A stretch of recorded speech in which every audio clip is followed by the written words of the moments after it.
Hey, Fred, let's finish up this discussion because we never actually get to cover everything. Okay. But I got one more book to cover before I get into my new book, The Ufologist, The Haunting of John Ventre, and it's all true and real. What I want to tell you about this time right now is I found this book. Oh, I got it at the Kecksburg conference. Remember the guy selling all the books? It's called Sightings from the TV show.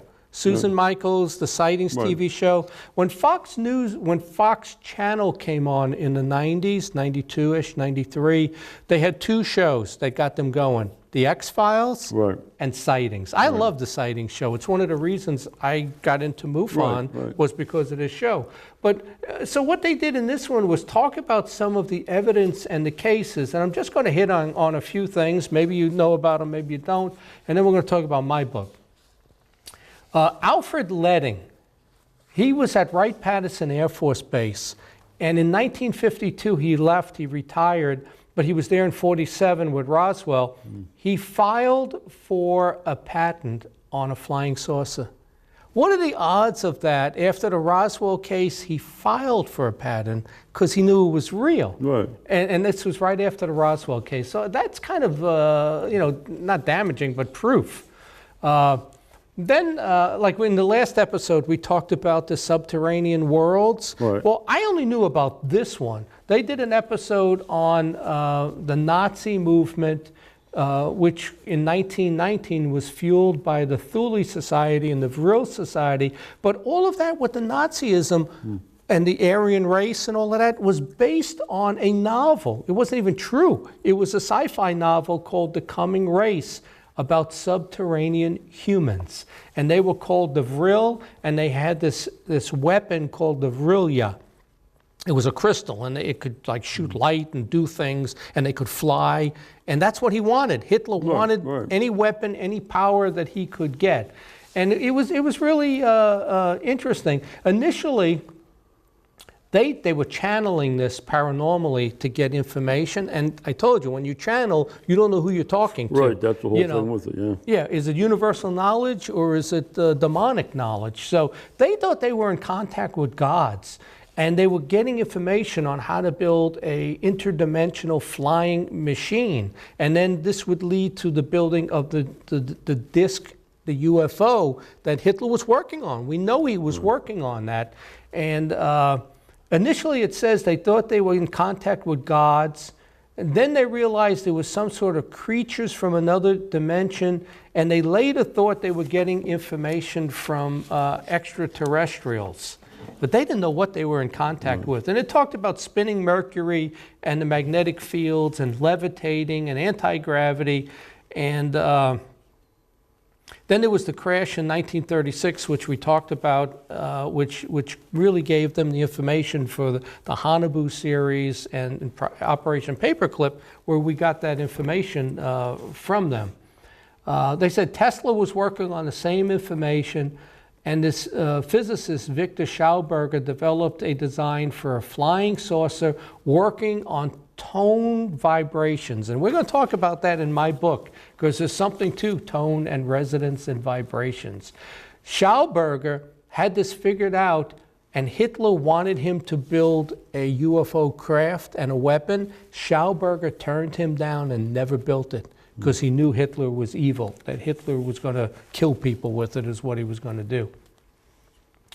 So then it talks about the V7 and other things that Hitler got into using different types of energy fields. And this was all confiscated by the Allies.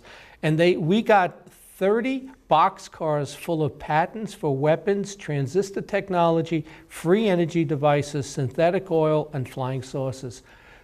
So how much of what we see in these cases are the re-engineering of this from 1945? Was Kecksburg, I say it's a spy satellite, not an alien craft, but it could be the Bell Project or a government craft. Right.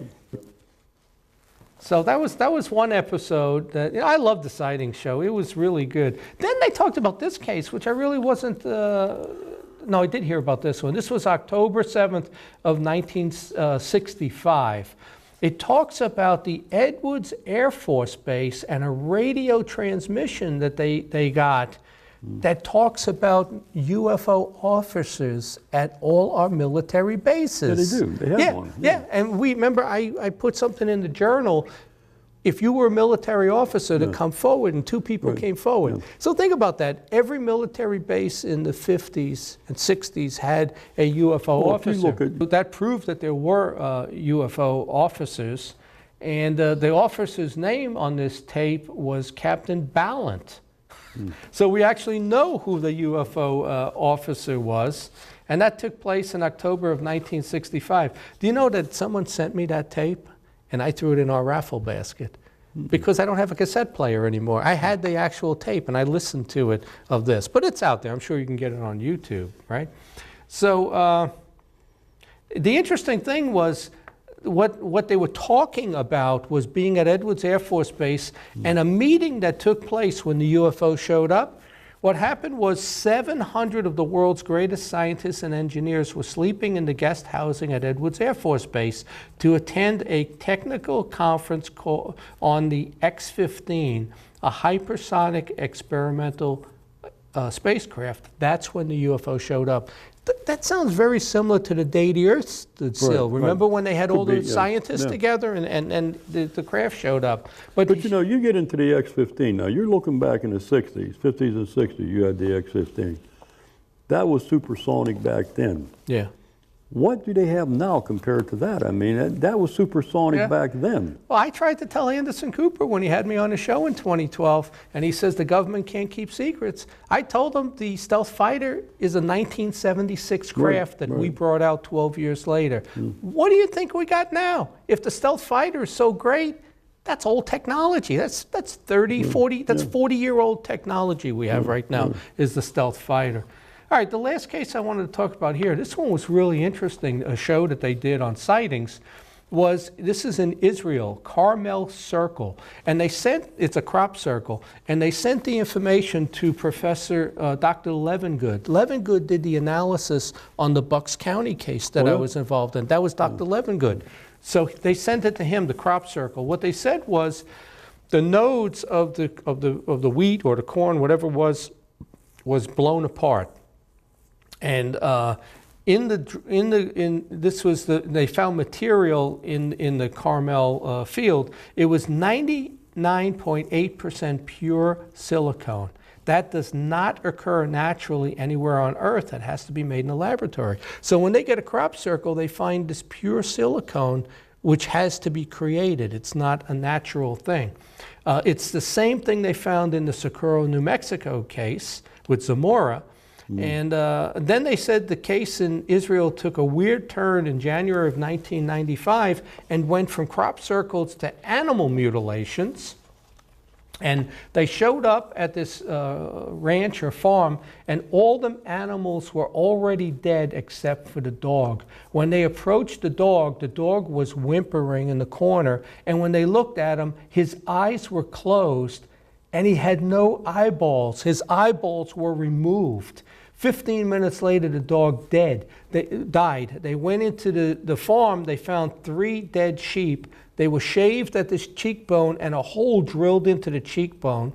There was no blood in the veins of those dead animals. So apparently they came upon something and interrupted it before the dog was killed. And unbelievable stuff, you know?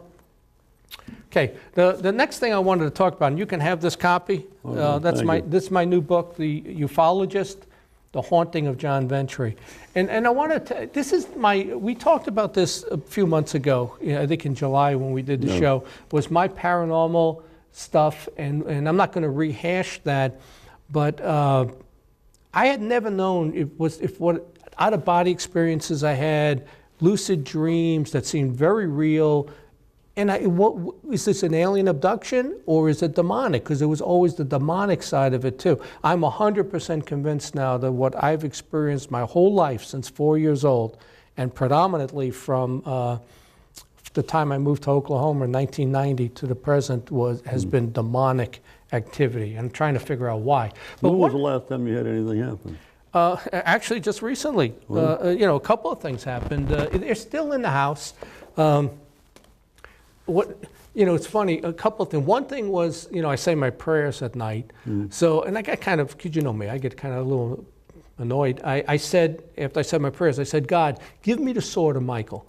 Give it to me and make me your instrument. I will slay the devil. As soon as I said that, right above me on the ceiling were 2 loud knocks. Boom, boom. Like knock, knock. And you know what? I didn't say who's there because I don't want to know. Really? They're still there. And then what I was hearing in the kitchen, there's weird noises, banging sounds. They're coming from under the refrigerator, it seems like.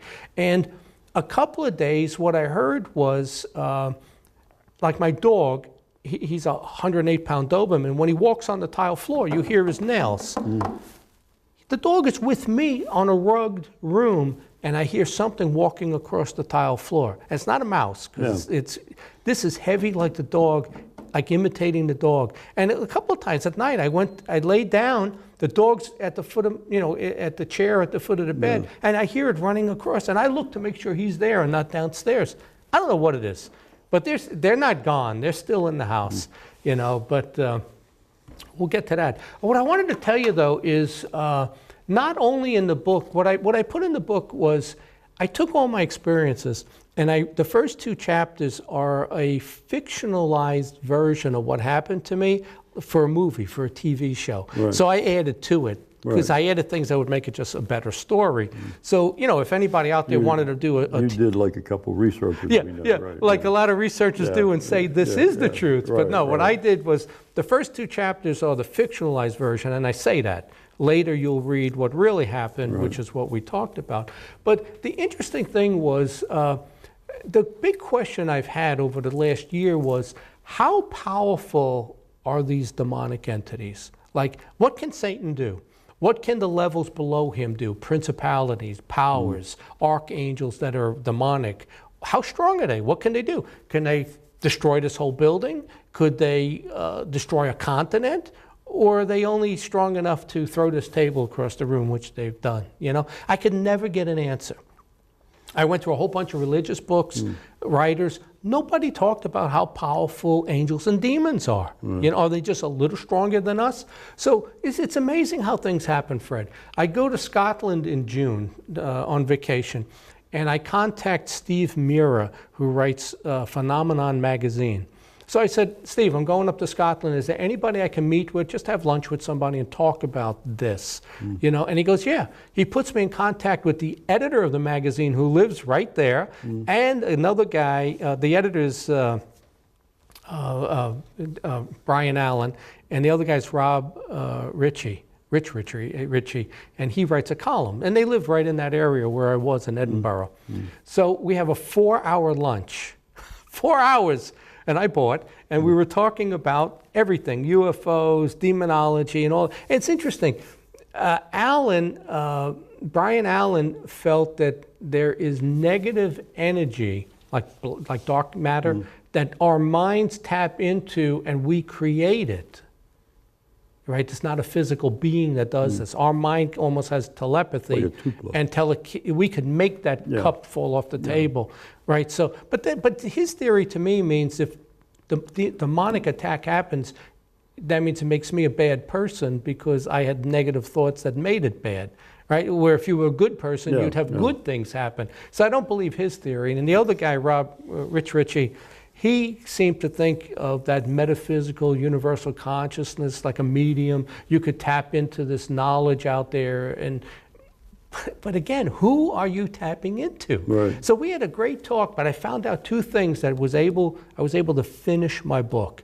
The start of my book 2 years ago was what happened to me, but what we learned from Nick Redfern on the Collins Elite, that the Greys were summoned up by an occult demonic ritual. And that's a government agency now, the Collins Elite, that looks into the paranormal. That got me thinking about the Greys and the abductions. But I didn't have my conclusion as to what are they capable of doing. So I go to Rosslyn Chapel, from the Da Vinci Code, where they say the Ark of the Covenant was taken from, Israel to Jerusalem to Rosslyn Chapel in Scotland. So what Brian Allen tells me is, when you go there, take a look at the east wall. Along the top, the tiles, there are musical notes on those tiles, and some of them have been removed, so you can't play the full ensemble. I guess you can guess and figure it out. Right. But it was removed by the church, and they were not allowed to play that music through the entire Middle Ages, because when you played it, it was this ominous, heavy, and it opened up a portal that they believed brought fallen angels through, demonic entities, creatures through. All right. So, and nobody had ever heard of that. The tour guide, when I went there, didn't know anything about it. But one of the other tourists said, "Yeah, let me tell you about it. That's what happened." So, again, it takes me to some of the other research that talks about vibration, right. tone, resonance. You think about witchcraft, spells. You have to say them a certain way. So I'm getting closer and closer now to what I needed to find out. Now, when I went up there, I brought all my books and I exchanged books with them. They gave me books back to read. And in the one book by Brian Allen, it was exactly what I was looking for. Right? He talks about a Latin term called Goetia, Goetia. What it is the ability to control angels and demons to do what you want. It's like in the Muslim faith, you have a genie, the jinn. Jinn, yeah. And you get a lantern, you rub the lantern, and the jinn, he can give you 3 wishes, but then you don't know what he may do after the 3rd wish. But that's the same theory. Yeah. So it got me thinking. So I looked it up online. If you Google Goetia, what's there says it's a Latin term, but then there's a story that King Solomon, King Solomon's temple that was built, right? He was given by God the words to say, almost like musical notes, the musical notes in the chapel, of how to control angels and demons, and they built King Solomon's temple. It wasn't built by man. So then, obviously, I get thinking, I said, well, okay, I put it all together. I'm surprised Brian Allen didn't put it all together. You look at the ancient alien theory with Van Daniken and all those guys, right? Why would aliens quarry stone? Think about it. You tell me you're Star Trek, you're Kirk, you fly here on the Enterprise, you come to a world, you want to build something. You don't have you can't make aluminum, graphene, steel, nuts and bolts. No. You're going to actually quarry stone and then levitate it and put it? It makes no sense to me. So it dawned on me, if King Solomon, that was in 837 BC, was when they built King Solomon's temple. If he could control the more powerful fallen angels and angels to build this beautiful building with a dome, it was huge. They lifted. That's how they built everything else. That's how the pyramids were built. Every pyramid after the first 3 are terrible. They're falling apart. Only the first 3 are the perfect ones that are still there. You look at Baalbek. Those base stones are between 800 and 1,200 tons. We can't move them now. But if you were able to control these supernatural entities, they move the stones. I'm telling you. To me, and in the book, I wrote a chapter called, which talks about why ancient alien theory and Giorgio and Van Daniken are wrong. The aliens were here because you see them in the petroglyphs, the rock cave drawings. You see them. They painted them. They drew them. But they didn't build those sites. Those sites were built by the fallen angels on their own for human sacrifice, which always took place, or were built when they knew the words, the spell to control them. That's how they built the pyramids. They controlled the ancient deities to do that. So then, because I read a lot of books, I went through this whole scenario in my mind. It's like, okay, so we know that this ended up in Roslyn Chapel. And we know that King Solomon built it, in Jerusalem. So you think about the Freemasons, the Da Vinci Code, all of that. And I know the history of this stuff, the Freemasons and all of that.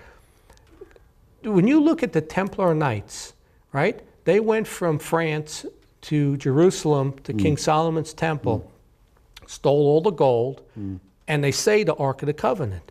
they brought the Ark of the Covenant to Roswell Chapel Right. in Scotland.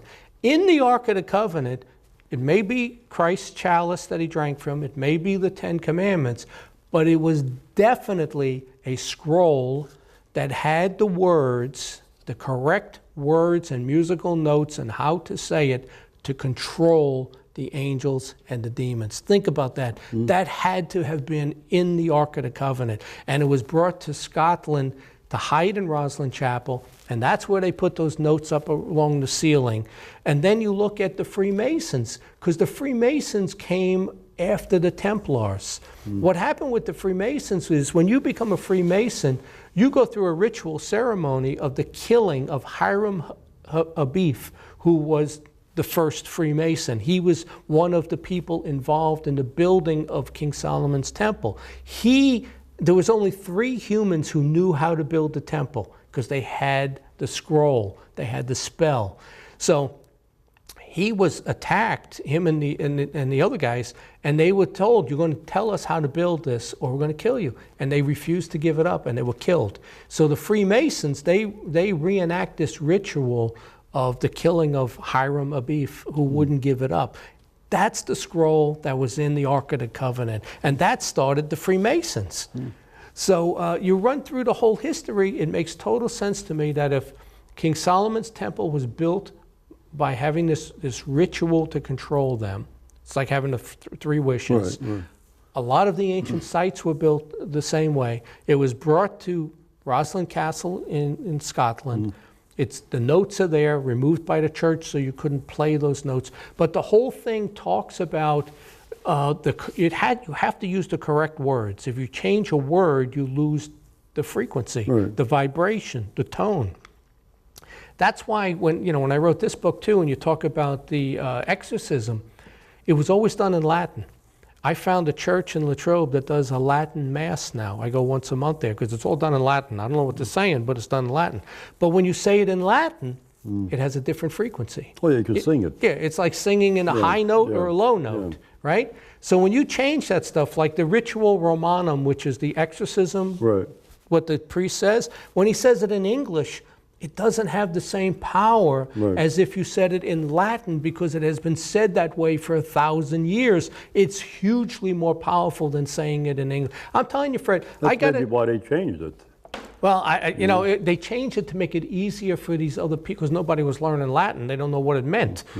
So it's like everything else now. You go to the Southwest and everything's in Spanish, you know, because they're not learning English. So we left it in, they can have 2 languages, for the people that come from Mexico, and rather than doing it the right way. But Fred, I got this chapter in here that I think fully explains that ancient alien theory is wrong, and it's very detailed. I go through a lot of things in history, like bringing down the walls of Jericho, right? Well, I believe they used, like you say, I mean, they played the music. Yeah. And I mean, the wall just came crumbling down. So well, think about isn't that a perfect example? They said they blew the trumpets and the wall came down. Well, that's this Goetia, knowing the right tone and frequency and vibration. They knocked the walls down from vibration is what it is. And that's what Tesla was working on 100 years ago. That's why they killed him. Yeah, well, no, they didn't kill him, but he died. And the day he died, they broke into his apartment and the FBI took his safe and all his notes. Did he really die naturally? He was old. I think he was about 90, so 85, 90, so whatever. But he even said, if you would have spent 10 years working on my research, the scientific community would learn more in 10 years than they've learned in 100 years of looking at Edison and the physical type way of doing it, rather than like your cell phone. He was working on all of that you can't see. I'm telling you, Fred, it's really interesting. So I put a chapter in here as to why ancient alien theory is wrong. I also put a fun chapter in here, like the National Treasure and the Da Vinci Code. I call it Alien Code. And it's really just a fun chapter where I go from site to site to site to site to site on alien clues that bring me to this scroll that I just talked about under the Washington Monument in Washington, D.C. That's a made-up chapter. But let me ask you, what do you think the thing is now? What? The Ark of the Covenant. Nobody knows. They say it's in Ethiopia, actually. It was moved from Roslyn Chapel to, I can't think of the name of the mountain there in Ethiopia. There's actually, did you know that Ethiopia in Africa is actually a Catholic country? And it's Catholic. And the one mountain there, I can't think of the name, is where it's located. And they don't let anybody into that church. They say they have the Ark of the Covenant, but that's what Hitler wanted. And actually I just presented this at the Erie conference in Erie in April. Yeah. I'm going to present this in the Bucks County conference October 28th, and people can come, go to MUFONPA.com. This year in Pittsburgh, though, I'm talking about the Kecksburg evidence, and next year I'm going to talk about this. So I got stuff in here, and obviously we can't go through it. I actually got a chapter I want to go through called Did You Know? It's everything you need to know about the demonic, about hauntings, little known facts. Same thing I did in my other books, The Case for UFOs. This is only like 80 bullet points. The Case for UFOs is 256. Right. And we're going to actually do shows just on that. We're going to go in chronological order of things you need to know on demonology and UFOs. So, we'll do this on another we'll talk about the book and stuff like that. But I want to give you this copy. Well, thank you. Enjoy sir. reading. Yep.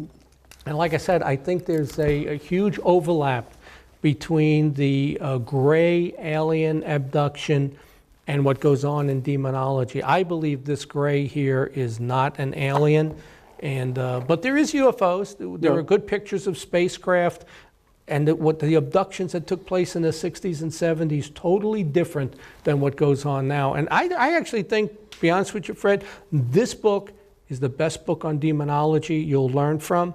And The Case for UFOs should be taught to every MUFON investigator because it has everything you need to know about UFOs, documents, quotes, the evidence in chronological order so you can see this pattern developing, very similar to Jenny Randall's book that was done in date order. So, I think I wrote the two best books on demonology, hauntings, and UFOs. But the funny thing is when you start talking about this, people are backing away from me right now, right?